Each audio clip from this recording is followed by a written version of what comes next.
Hey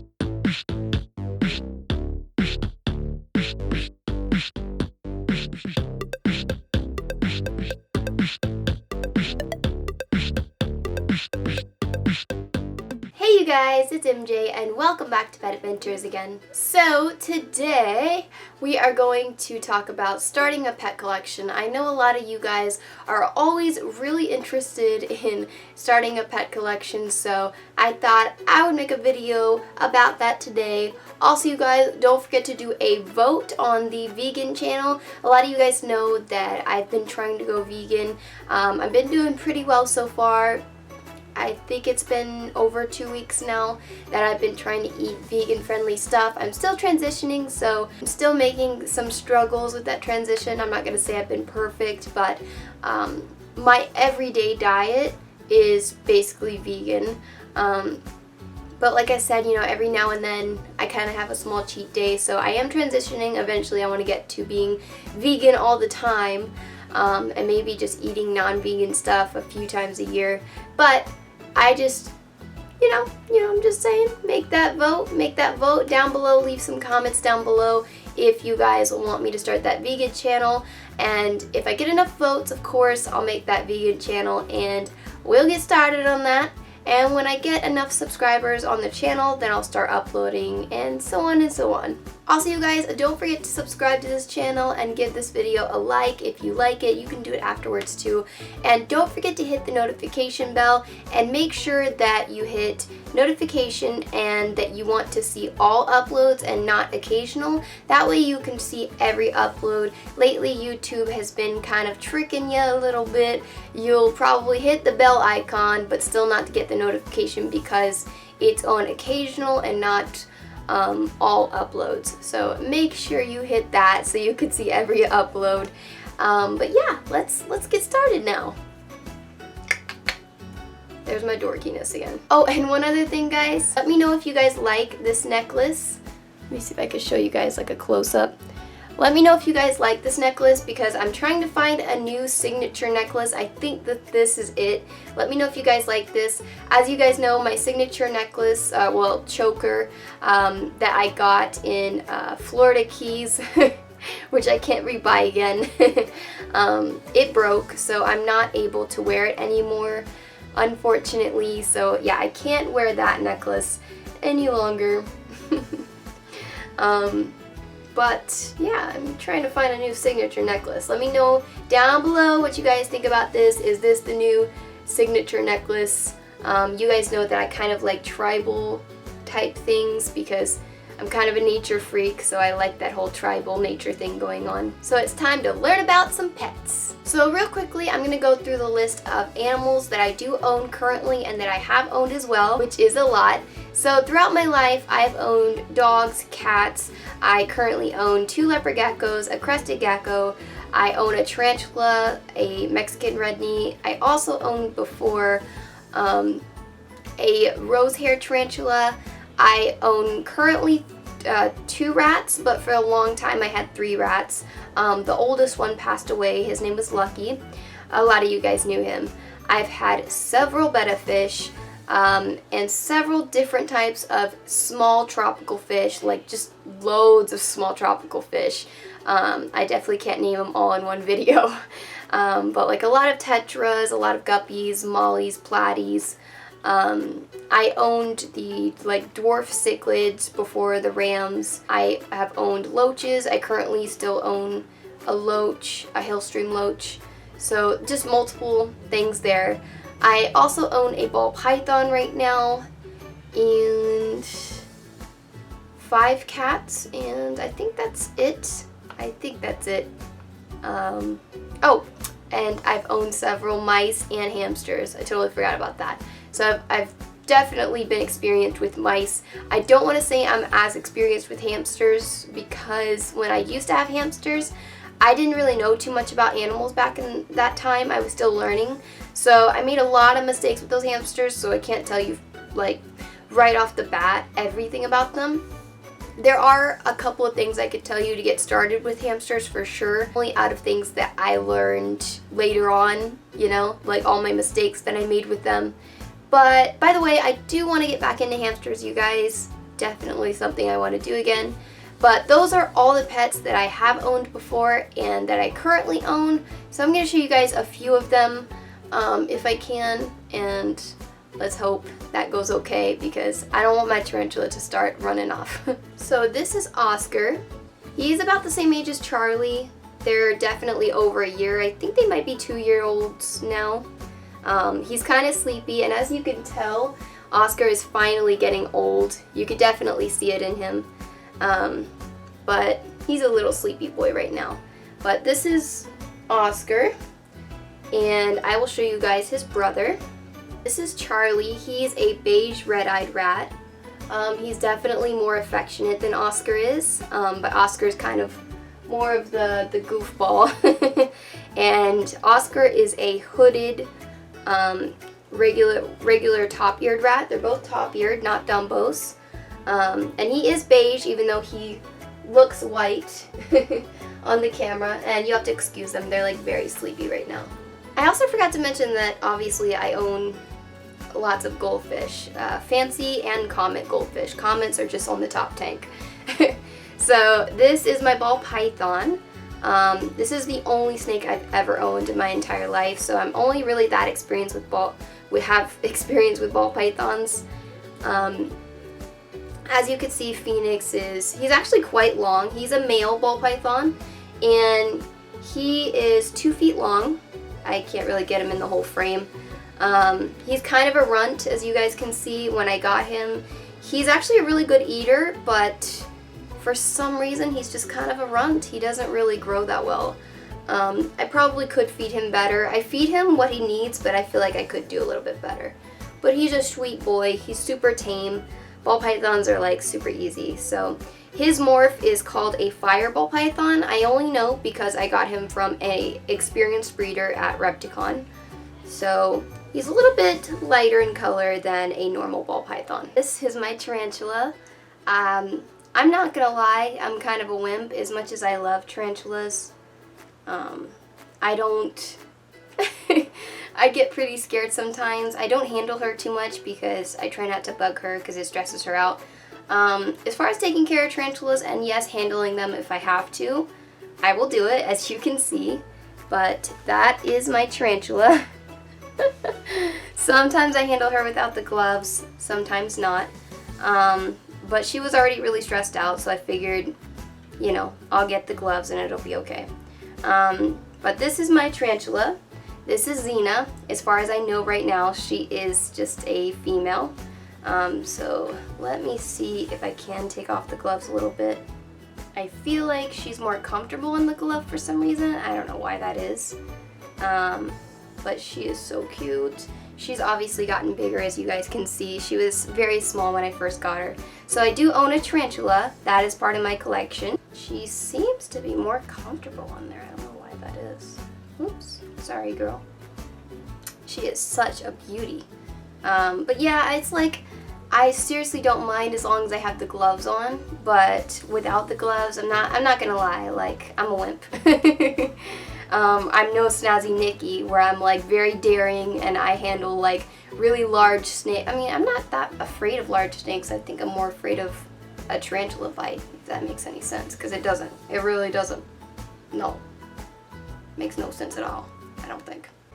Okay, this is my Crested Gecko, who is freaking out right now because I just got him out of his cage. He is super freaked out right now. Can you guys see him? Sort of. That is my Crested Gecko.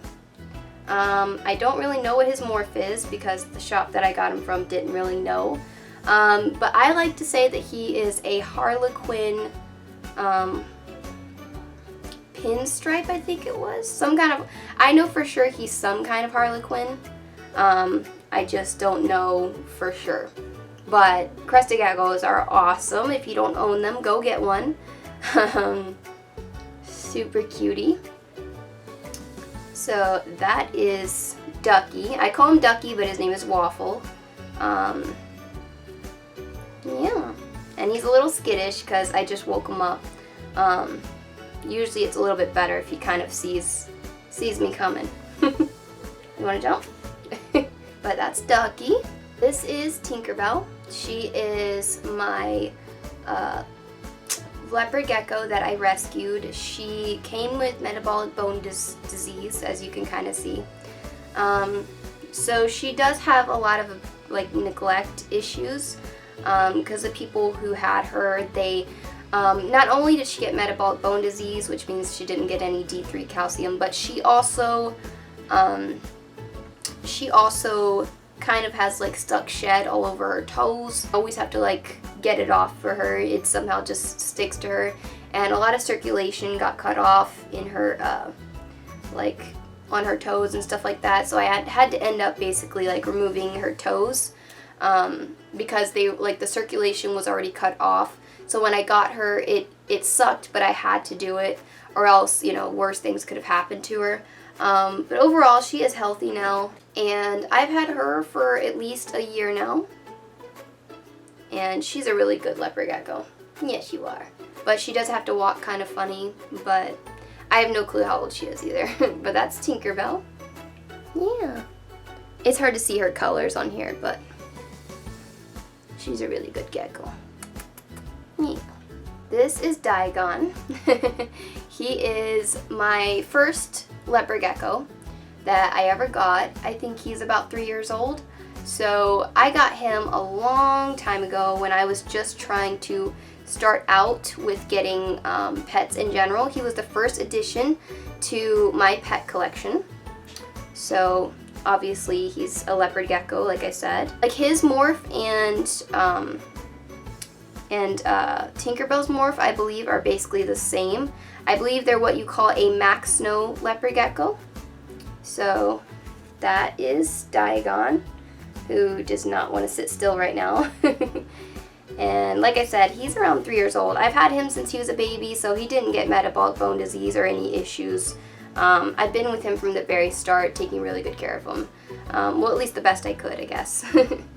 Yeah, you do not want to say hi. And then I just have 2 goldfish tanks with lots of fancy goldfish, and then comet goldfish and a very large comet goldfish in there. And then on top of that, I also have a 10-gallon tropical tank with basically some fish that I experimented with, that I tried to breed that didn't really end up that well. And I have my Hillstream loach in there. And then I also have a 20-gallon tank, tropical tank, where is where basically I keep all my main show fish, I guess you could say.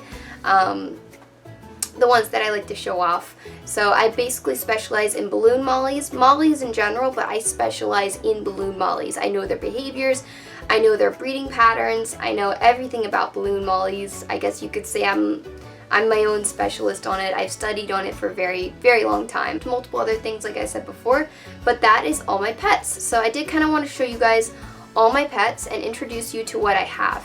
Now that I have all of that out of the way, I'm going to show you guys, will tell you guys how you can start a pet collection. So basically, starting a pet collection is first and foremost thinking about, do you have the money, the time, and the space to do it? So what I recommend doing is going to a pet store and finding out what works best for you. So go to a pet store, your local pet store, and ask them if you can hold a few different types of animals, reptiles, and different rodents that they have there, and even look at the fish and kind of think about what you might want to do. And I can tell you for sure that the easiest stuff to start off with is like geckos and like mice, things like that. Geckos and mice are definitely something easy to start off with. If you're young and you don't have a job, I do recommend starting off really, really slow, because you do not want to go out and get a pet collection if you're not really taking care of them with your own money. I would recommend just kind of talking with your parents about it. Let them know, like, I want this and this and this, and always, always, always, when you get a pet, and there are no exceptions around this, when you get any pet, if you cannot take it to the vet or medicate it somehow, do not bother getting it right off the bat. If you get fish, that's something you actually have to medicate yourself. There is no like fish doctors or anything out there. I mean, there are, but not really, you know. It's not common. So basically you need to be prepared to take care of these animals, and that includes going to the vet. So if your parents right off the bat cannot promise you taking your animals to the vet when needed, then please do not start a pet collection until you can start providing on your own for the pet. I originally started off with was a beginner pet, which was a leopard gecko, and then I just kind of worked my way up. Pets that I have are beginner pets. A lot of the pets that I had in the past are still beginner pets. So as a whole, I recommend as a pet collection, when you first start your top like 5, 6, 7 animals, make sure they're all beginner type animals. And once you've kind of gotten a feel for like what you like at the pet store as you held all those pets, once you've kind of gotten a feel of what you like, please make sure that they are beginner animals. So after you go to the store and the pet store, and you kind of figure out what you like, I recommend then going home and researching what you need for the pet. Research. Do what works for you. You can use YouTube. I use YouTube for a lot of things and videos because I am actually severely dyslexic, so I have to hear audio and watch videos to learn easier that way. It's very hard for me to focus on reading. My point is you need to go home and research as much as you possibly can. Find out what kind of budget you're gonna need and stuff like that, and go from there. So start with mostly beginner pets. Find out what you like, what you're going to be passionate about. Make sure that your parents can provide for the animal as well if you choose to kind of, like if you get busy or something like that, or you don't really want to take care of the pet anymore, which can happen. Make sure that your parents are going to know what the right thing is to do. Don't just ignorantly go to the pet store and come out with a pet. A lot of people do that. I know firsthand because I worked in so many pet stores. Don't just ignorantly go to a pet store, try to learn everything you can in one day, and then, come out of the pet store with a pet thinking that you know everything there is to know. That's not at all how it works. I've tried to explain that to people, but that is not how it works. Girl, you think that it's that easy, okay? You don't have a baby, okay, and know everything the next day. You gotta learn. You gotta research, and you gotta learn through experience, girl. Get it together. Just take the time to learn. There is no rush. A lot of these people, they go in the pet store just because they want their kid to stop asking for a certain pet and they just want to go in there and get it. I don't know, get a toy or a game to entertain your kids. Don't go out and get a living creature. That is just not good, and definitely not fish. So basically, on a scale, I always say rodents as a whole are easier, reptiles then as a whole are easier, and then lastly fish. Fish, even when you're starting out with the easiest fish, which are easy once you learn a lot of things, are still difficult for absolute beginners. I don't recommend going out and getting fish right away unless you're prepared to learn everything there is to know, even in beginner terms. Starting a tank is difficult even when it's like a starter type of tank, with beginner fish. So just take that into account, get a feel for what you like, make sure you have the money for it, make sure you're going to be responsible for it, and also make sure you have space for it. If you don't have space for a certain animal, obviously you don't want to get it. You don't want to be cramming them in tiny little enclosures that they're not going to be happy in. I've done the best I could. I'm not going to say I'm perfect, but I've done what I can for my animals. That is the fact. I've done absolutely what I can. There are some animals that would have died a long time ago had I not taken them to the vet, or had I not done as much as I can for them. So taking them to the vet is not that extreme. Getting medication for your tank, not that extreme. It's actually pretty normal in the pet world. So yeah, it's a lot to think about. Starting a pet collection is all about what you're kind of looking for, what kind of, I do recommend getting a pet room. I don't have that yet, but it is great to have a pet room. If you have an extra room and nobody is caring about using it for anything special, maybe just like storage or something, you can easily turn that into a pet room. Make sure there's plenty of ventilation. But it does require a good amount of money to take care of animals. Not a ton. You can actually just have a regular part-time job and take care of them. But you do need money, especially mostly when vet trips come up. So I also forgot to mention that I do have a Betta Fish as well right now. I've owned multiple Betta Fish, but right now I have another Betta Fish, just one, named Slash, so I forgot to introduce him. But yeah, so let me know what you guys think. All my pets, again, are beginner pets, so I do recommend starting your pet collection with just beginner things. So I introduced you to all my pets, so kind of a pet update. And I also told you guys how to start a pet collection and, you know, what to expect. So I hope this helped you guys. I hope you guys have a great day. God bless everybody. Let me know again what you think about the vegan channel that I want to make. Comments down below. Let me know what you guys think about the new signature choker. I really like it. It's very tribal. I love you guys so much. Thank you guys for all your support. I know I haven't been uploading a lot, but just know I'll always be here. I'm not gonna go months and months and months without making a video for sure. So I'll see you guys later. So please subscribe to this channel if you haven't already, and don't forget to hit that notification bell. And please give this video a big thumbs up, especially if you love pets. And I will see you guys next time.